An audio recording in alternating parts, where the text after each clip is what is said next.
que se hizo a partir de febrero a la competencia importada, llevó a la economía a la recesión. Entonces, atacarla con un plan mentiroso desde el punto de vista que se dice que la plata es de todos, cuando en realidad es de los futuros jubilados, haciéndole correr riesgos a esos ahorros con un plan que tiene un componente de subsidio no menor y riesgo mucho mayor todavía, porque es probable que se le termine prestando a gente que no vaya a pagar. Me parece realmente grave que se piense de esa manera.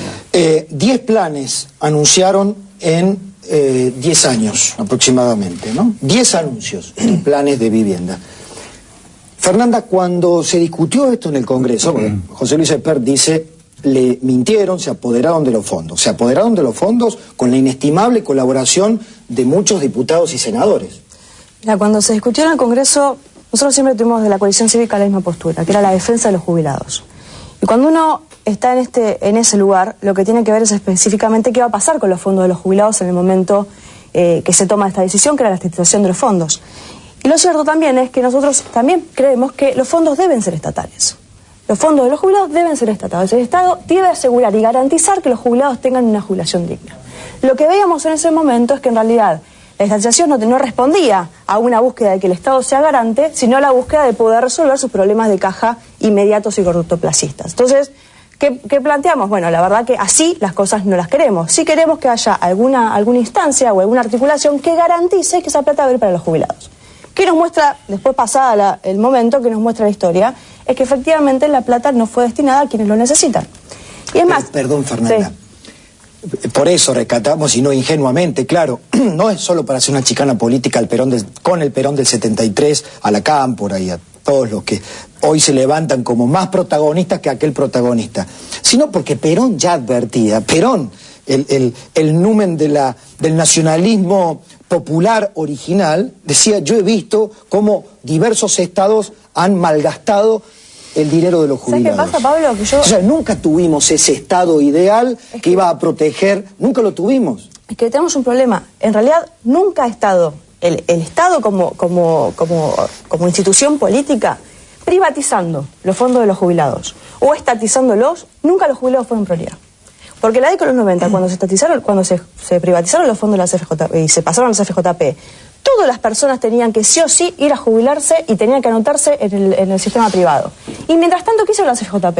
Obviamente cobraron comisiones altísimas. ¿Y qué ocurrió? Y se terminaron yendo a la CFJP sin tener que adelantar ni una sola jubilación. Entonces el negocio para ella fue perfecto. ¿Quiénes perdieron en la privatización de los 90? Bueno. Los jubilados nuevos. Digo, ¿a qué voy con todo esto? La pérdida de la posibilidad de los jubilados de tener una jubilación digna es histórica en la Argentina. Nunca han sido prioridad. Y eso es el principal problema, y es el principal, creo que lo que nosotros teníamos que discutir hoy es específicamente si los jubilados van a ser una prioridad en la Argentina o no lo van a hacer. Esto es una mesa compleja porque hay muchos temas sobrevolando y voy a tratar de arbitrarla de la mejor forma posible para que todos se expresen en distintos puntos de vista.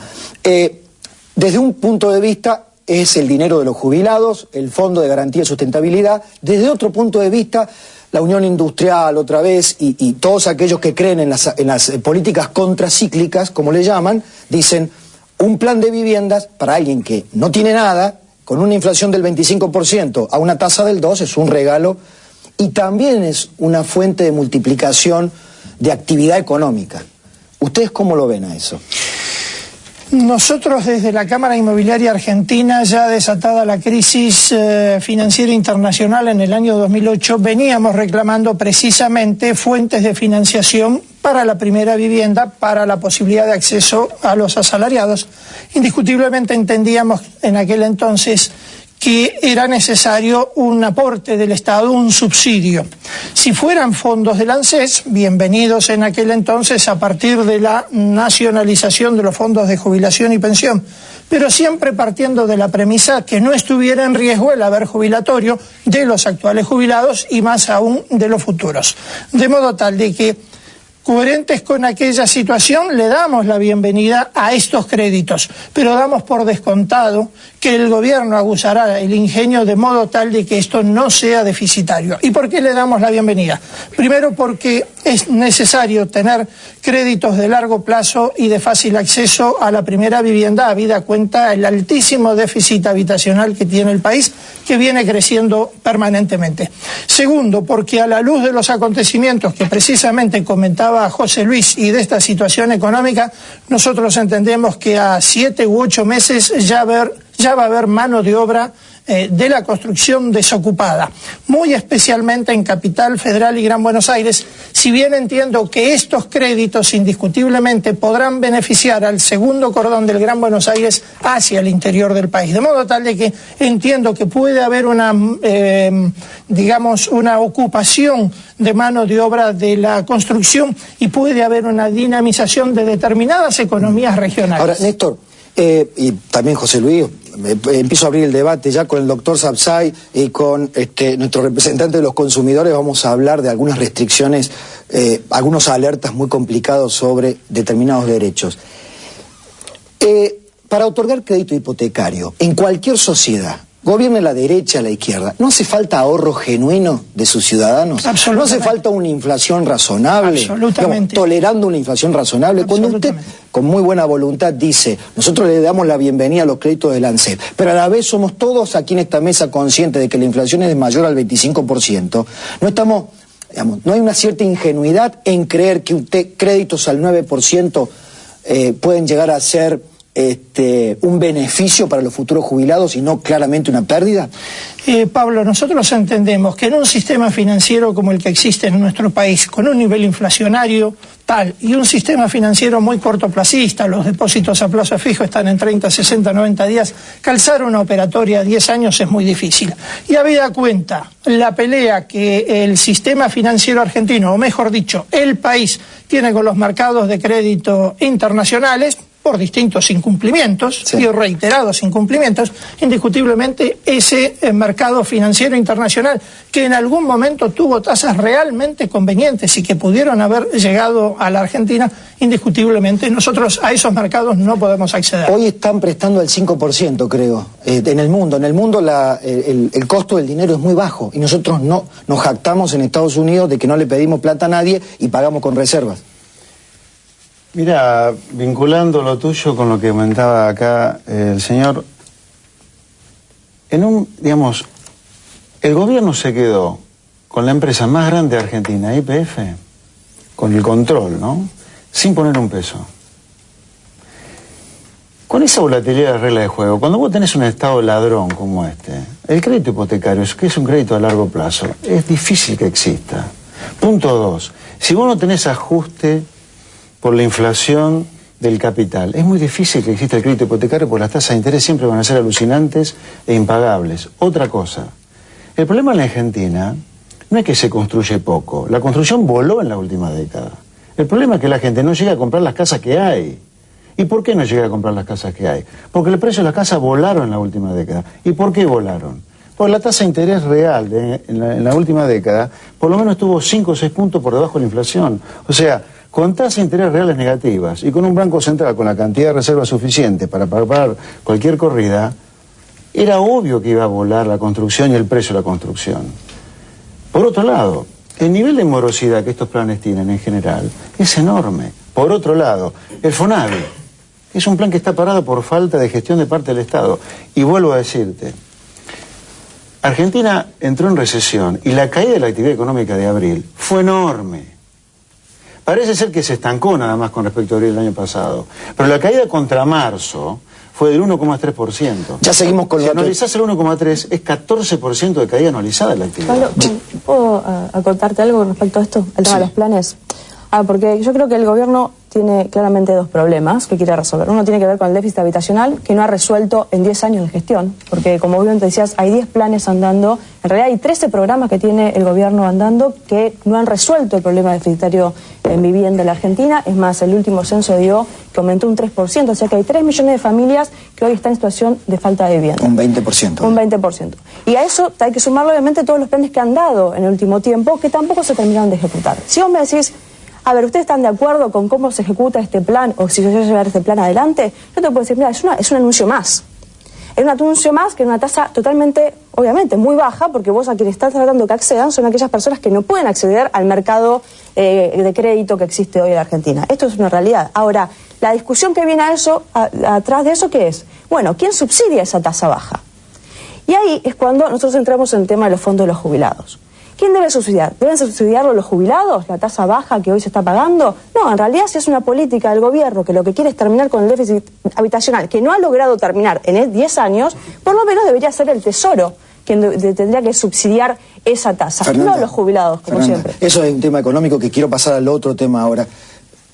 Hoy el Tesoro, el ANSES, son todo lo mismo. Entonces después vamos a terminar hablando si acá el resultado final no es la maquinita, digamos, la emisión monetaria. Pero, doctor Sapsay, desde el cepo, que al principio era, usted va a poder comprar todos los dólares siempre que esté en blanco. Ahí nomás apenas ganó la Presidente, comenzó el cepo cambiario.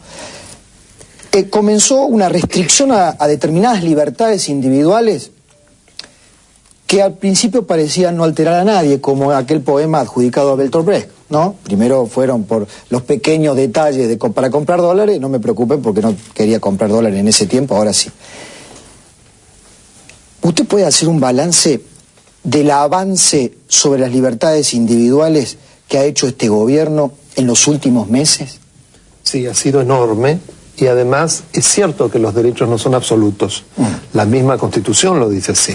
Lo dice en el artículo 28, lo dice en el artículo 14, pero agrega que deben ser reglamentados por leyes, principios de legalidad. Si usted ve todos estos avances, han sido hechos todos por resoluciones o por decretos, es decir, el Estado administrativista, lo cual desde la raíz, está hablando de una total inconstitucionalidad.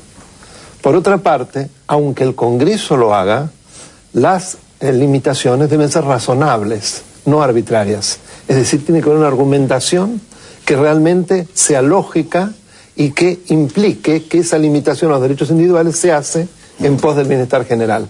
Acá no se da ningún tipo de explicación. Ni se puede decir que sea arbitrario, es la no razonabilidad, porque no hay ninguna.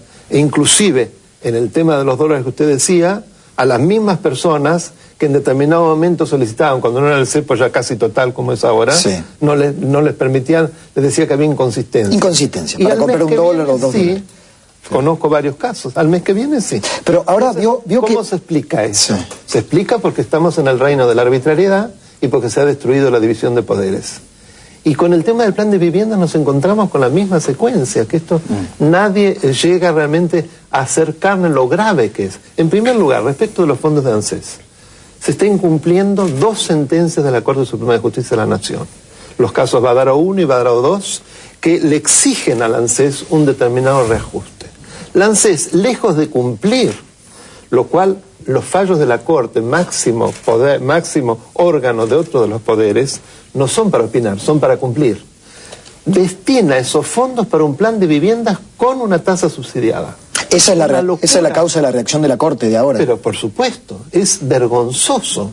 Es como que la Corte estuviera cumplida, es pintada. Un mero administrador de un fondo, es decir, un funcionario administrativo, se permite hacerle a la Corte, si me permite el término pito catalán, y seguir para adelante, e inclusive dar una explicación pueril cuando explica que gracias de que va a haber en la construcción más obreros, van a permitir mayores aportes al fondo de los jubilados. Ahora, como si los estuviera favoreciendo. Pero además de no asumir, digamos, la obligatoriedad del cumplimiento de la Corte, del fallo de la Corte, ahora el gobierno le ha advertido, ANSES le ha advertido, que si llegan a hacer una lectura genérica del fallo Badaro y del otro fallo que está en juego, y Badaro 2, quiebra ANSES, quiebra el Estado. Bueno, esto es una interpretación absolutamente antojadiza.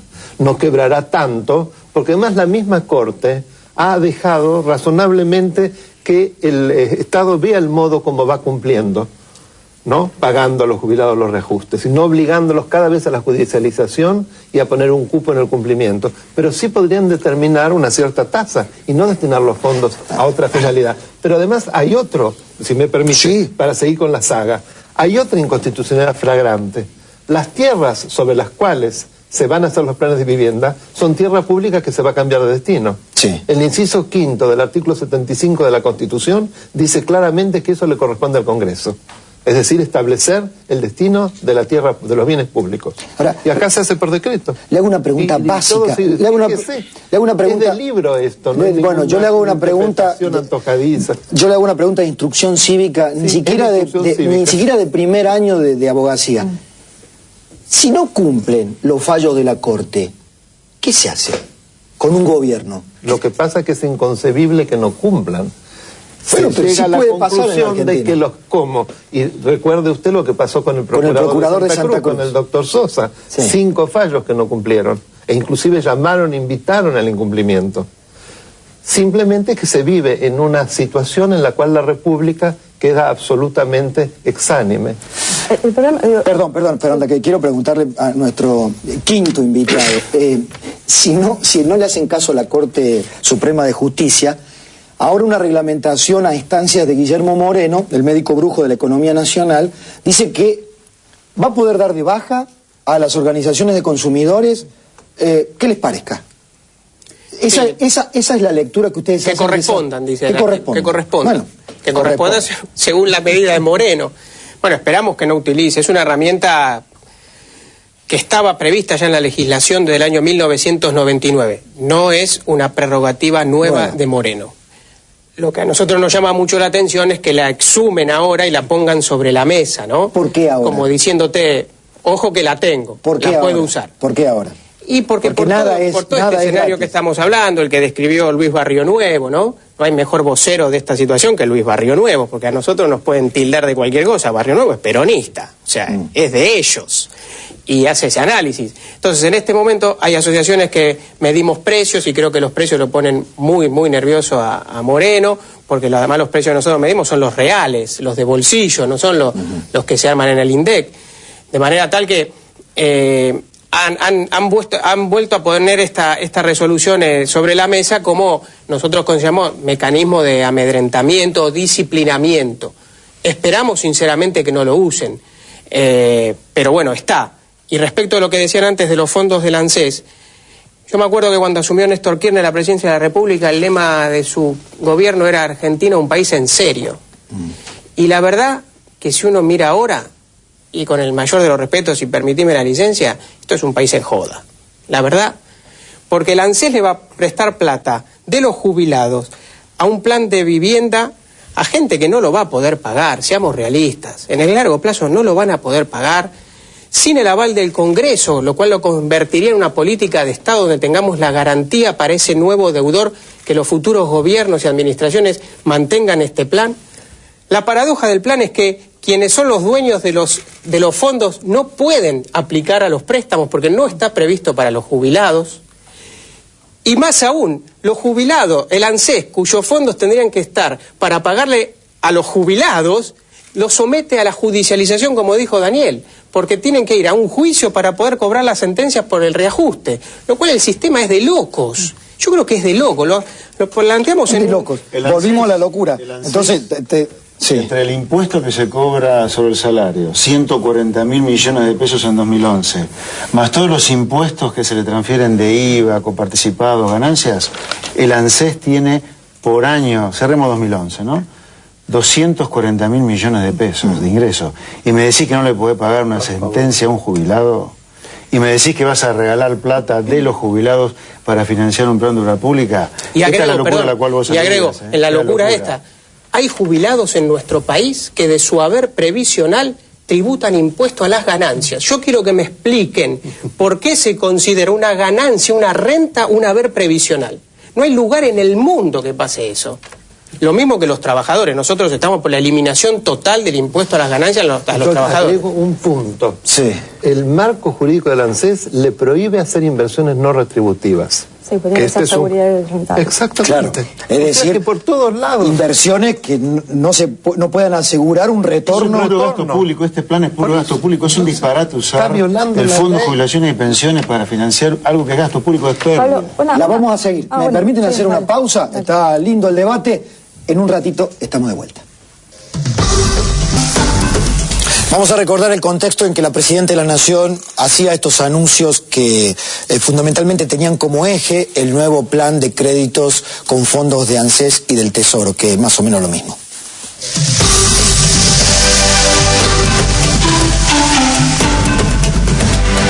La Argentina experimenta la fase de mayor crecimiento y menor volatilidad en estos 60 años, porque no es solamente crecimiento, sino no ha habido volatilidad en los mercados ni en las variables macroeconómicas, no ha habido saltos de un lado para el otro, como sí se suceden en economías vecinas, donde realmente un día la moneda vale una cosa, el otro día pasó para abajo, otro día pasó para arriba, bueno, y lo que está pasando en la zona del euro que mejor ni hablar. De que nuestros productores, nuestros empresarios que necesitan insumos, que sí tenemos que pagar en dólares porque vienen del exterior, los tengan como también los necesitamos para pagar la deuda que otros gobiernos contrajeron y que vamos a pagar en dólares, como es el Bodén 12 que terminamos de pagar, a Dios gracias, si Dios lo permite, este año. Es curioso. Vamos a terminar de pagar este año el Bodén 12, por el cual precisamente se refinanció con bonos todo lo que fue el corralito del año 2001 y lo estamos pagando en dólares como se debe, además. Bueno, un parlamento puramente económico. ¿Escuchaste? Sí, sobre Cristina. Sí, el sube y baja ese. ¿Es cierto o no es cierto? No, yo creo que la presidenta, la verdad que ruego a las alturas, a las energías, a Mahoma, a Cristo, a quien quiera que se conecte con la realidad, porque la realidad es compleja. Argentina tiene 25% de inflación, está cayendo en una recesión importante, tiene el segundo déficit fiscal más grande de los últimos 20 años, 4 puntos del producto, solamente superado por el 2001. Tiene una fuga de capitales que es un drenaje, fuga de capitales de argentinos que se van afuera, de cerca de 3,5 puntos a 4 del producto. Estos son entre 15 y 18 mil millones de dólares por año. Los que lo fugan es gente que ahorra entre 1.000 y 5.000 dólares por mes. No es que hay grandes capitales o robots o marcianos que vienen a llevarse el plan y complotan contra nosotros. Estamos entrando en una situación delicada. Un plan como este, que a lo sumo es medio punto del producto, usado fondo ANSES, que más allá del tema ético de usar la plata de los jubilados para un plan que seguramente sea pérdida, hay otro tema. La plata, ha dicho Bocio, o ha dejado trascender, yo lo he leído en página 12 varias veces este fin de semana, va a salir de los plazos fijos que tienen ANSES depositados en los bancos. Los bancos hacen cosas con los plazos fijos, no es que se quedan esperando que Bocio diga plan para construir vivienda barata. Esa plata con la cual los bancos hacen cosas, van a dejar de hacerlas. O sea, esto es contra pérdida de reserva del Banco Central o contra cancelación de los créditos al sector privado que los bancos están dando. Entonces el efecto neto es prácticamente despreciable. Por eso digo que la presidenta se conecte, porque estamos con un problema fiscal, con la recaudación récord histórica y tenemos un problema fiscal, el peor déficit de los últimos 20 años, inflación al 25% y fuga de capitales. Esto no se arregla con algo que no genera efecto ninguno. Hablando de efectos, en el sector inmobiliario, independientemente de este plan, ¿qué ha pasado a partir del cepo y mientras no llega la especificación cultural de los argentinos? La especificación cultural de los argentinos va a ser muy difícil cambiar 50 años de historia, ¿no es cierto? Hay 5 signos monetarios en los últimos 42 años y un nivel inflacionario importante.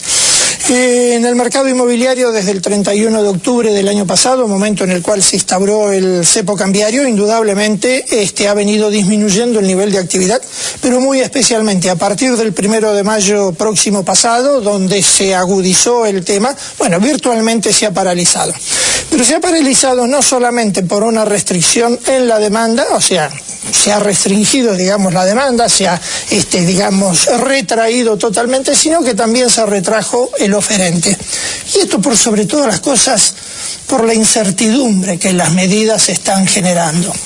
Confiamos que ahora con este nuevo instructivo vigente desde el viernes pasado, de la posibilidad de solicitarle a la AFIP para la compra de dólares, para la compra de un inmueble, confiamos que esto pueda de alguna manera ayudar a que el mercado vuelva a retomar una senda ideal. Ahora, yo estoy trazando las diagonales. Eso me lleva aquí. De aquí a aquí. Usted dice, confiamos en la AFIP. La AFIP ha ido, a mí me sorprendía, Daniel, leer en los diarios cómo algunos periodistas se han ocupado, algunos colegas, de escrutar las respuestas que han dado los abogados del Banco Central y de la AFIP ante las demandas por el cepo cambiario. Han dicho, yo señor, dicen los abogados de la AFIP, no señor, el Banco Central. El Banco Central dice, yo señor, no señor, la AFIP. Y se pasan la pelota. Digo, ¿quién decide un día y qué significa esto de acuerdo a la ley, a las garantías individuales, a ese concepto horrible que no le gusta a Kicillof, que es la seguridad jurídica? ¿Qué significa que un día alguien en la AFIP, un gran hermano de la AFIP, diga, modifiquen el sistema informático y digan, la opción comprar dólares para ahorro no va más, y la tachan? ¿Quién decide eso? Significa que se está violando un derecho claramente reconocido en el artículo 14, que es el de disponer libremente de la propiedad, salvo conforme a lo que reglamenta la ley. Es decir, los habitantes de la nación gozan de los siguientes derechos conforme a las leyes que reglamentan su ejercicio. Eso es tan razonable que lo que está pasando es la demostración de por qué eso da seguridad. La deliberación en el órgano de gobierno que es el verdadero depositario de la soberanía popular. Claro, nadie quiere a la luz del día, por supuesto. Nadie que quiere poner la responsabilidad en el Si usted ve el marco jurídico, la Carta Orgánica del Banco Central y los estatutos de la AFIP, en materia cambiaria, quien es competente es el Banco Central. Claro. La AFIP además está usurpando facultades del Banco Central. Pero el Banco Central puede, desde el punto de vista reglamentario, no modificando derechos, porque allí ya está saltando de la reglamentación a la ley de fondo. Entonces, estamos en un mundo absolutamente viscoso, donde el príncipe, que es el que ejerce el poder administrador, hace el capricho que se le antoja sin que nadie pueda limitarlo. Pero Daniel, porque uno ve que los jueces se autorrestringen, ahí hay otro problema, el Poder Judicial que no controla. ¿Pero por qué? Porque es temeroso, no quiere que lo que le pase a jueces como a la doctora Sarmiento cuando fue toda la crisis con el Banco Central y el uso de reservas. Nosotros hicimos el ejercicio de ir a la AFIP a consultar a una agencia, porque la resolución lo que decía, la resolución que es del 28 de octubre del año pasado, ¿no? 5 días después de las elecciones. La resolución decía que si por la página web le negaban la posibilidad de compra, que se dirija a su agencia. Fuimos a una agencia. Los empleados de la AFIP no tenían ningún argumento para sustanciar la respuesta. Y hay un gran hermano en la AFIP, porque ni los propios empleados conocen cuáles son los parámetros que se tienen en cuenta para aprobar o rechazar estas operaciones. Díganme si eso es Estado de Derecho, díganme si eso es democracia.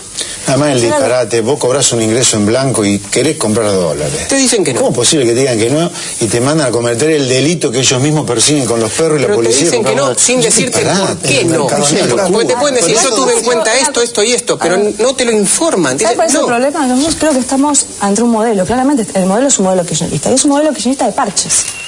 Lo que ha hecho el gobierno durante todos estos años es tratar de, con parches, fue la modificación de la inflación para resolver un problema supuestamente de los bonos, fue el tema de la AFIP y ahora el cepo cambiario por la cuestión del problema que tiene déficit, la necesidad de dólares para hacer frente a la nueva deuda.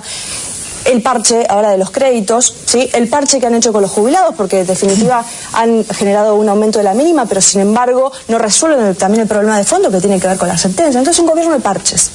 ¿Quiénes terminan perjudicados en el camino? Y los sectores más vulnerables de nuestra sociedad. ¿Por qué? Que son las clases bajas y las clases medias. ¿Por qué? ¿Qué tenemos? Tenemos un gobierno con un sistema tributario claramente recesivo, con un impuesto a las ganancias que terminan pagando día a día, con una inflación que no terminan de resolver. Fernanda, pero yo te recuerdo algo, y también me gustaría sus opiniones. Esto que decís, que esto termina perjudicando a los que menos tienen, hoy, yo no sé si está siendo observado plenamente por esa gente. Sí, la clase media sí la clase media, lo que se llame la clase media hoy en la Argentina, es la que vislumbra que este tsunami en contra se está viniendo. Digamos, ¿de qué depende que la percepción del deterioro formidable del ingreso, del salario... Pero yo te diría que la gente aún de las clases bajas lo percibe. La inflación que te come el salario día a día. Esa persona que durante el mes de enero se comió bajo el sol 8 horas de cola con 35 grados de temperatura para sacar la tarjeta, sube. Y que de un día, primero que lo retaron por televisión si no la tenía, y después le dijeron, ahora, como diría Daniel, pito catalán, la sube, vamos a ver cuando la usás. Esa gente lo percibe. Sin duda que lo percibe, lo sufre y lo padece. El sistema de transporte en la Argentina, vos has visto cómo se viaja, las consecuencias que generan las negligencias de este modelo, porque además ya no le podemos echar la culpa a la herencia heredada, ¿no? A lo que vino atrás. Ya son 10 años de gobierno. ¿Se pueden prohibir las acciones colectivas? Ese es un punto que los atañe a las organizaciones de los consumidores y están intentando frenar las posibles acciones colectivas. Pero lo que pasa es que ahí lo que trata de hacer el Poder Ejecutivo es invadir al Poder Judicial. Es el Poder Judicial el que ha creado la acción de clase y todas, digamos, las evoluciones del párrafo segundo del artículo 43, se llamaba amparo colectivo. Pues no puede transformarse en el Estado judicial también, el Estado administrador, porque si no ella es un monarca. Es la autocracia absoluta, es el poder concentrado. ¿Por qué el gobierno quiere frenar o querría frenar las acciones colectivas o los amparos colectivos? Porque es una forma de control que gran parte es ejercitada por organizaciones no gubernamentales como las asociaciones de consumidores. Y como lo que el gobierno permanentemente ha hecho es zafar de los controles y destruir a los organismos de control, que ya no le queda prácticamente ninguno por destruir, entonces va a atacar directamente a lo que es el control social ejercitado a través, en gran parte, de las asociaciones no gubernamentales, en este caso. Vamos por todo. Es coherente, muy coherente. Bueno, vamos por todo. Dígame usted. No, yo lo que decía que coincido con Fernanda en cuanto a que es un gobierno de parche, porque convengamos, el 28 de octubre, como bien decía Fernando, teníamos un fueguito así generado por una fuga de capitales en esa última semana de octubre, pero la realidad es que de ahí en adelante hemos perdido 5.000 millones de dólares, en vez precisamente de fomentar el mayor arraigo de los dólares en el país, que es a través de la inversión inmobiliaria. Acá sobrevoló, y era la pregunta con la que voy a iniciar el diálogo con Marcos Aguinis, que ya está aquí con nosotros, y con él vamos a cerrar este programa. Hablando de la locura, ¿es o no es una locura? Y quiero que ustedes me cuenten dónde detectan los rasgos de esta locura que en algunos párrafos vivimos los argentinos. Vamos por todo. Ir por todo, vienen por todo, van por todo, ya se transforma en una muletilla hasta periodística. La negación de la realidad, Pablo, indudablemente.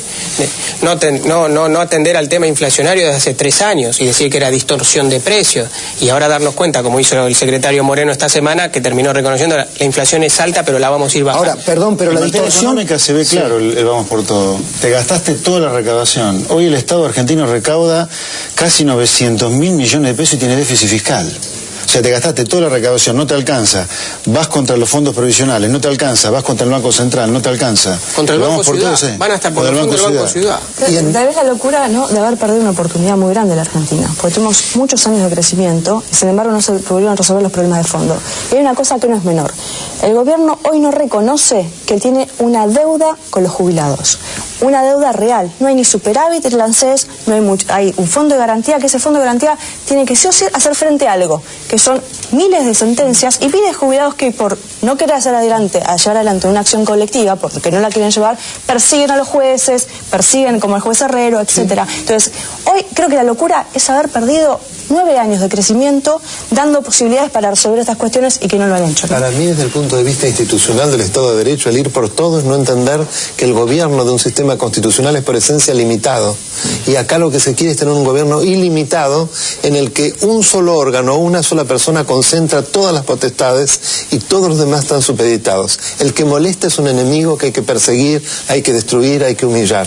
Y eso no es propio de un sistema democrático, es propio de un sistema autocrático, que es lo contrario del espíritu y el texto de nuestra Constitución. Yo le pido a la ir por presidenta todo. que conecte con la realidad, porque así no es.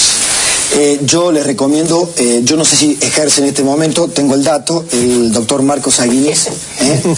Nos vamos todos al consultorio, Marcos, si nos atienden, que nos ayude. Que nos ayude ahora a descifrar. Terapia de grupo, como hemos hecho aquí. Gracias a todos por haber venido en este día tan especial, el Día del Padre.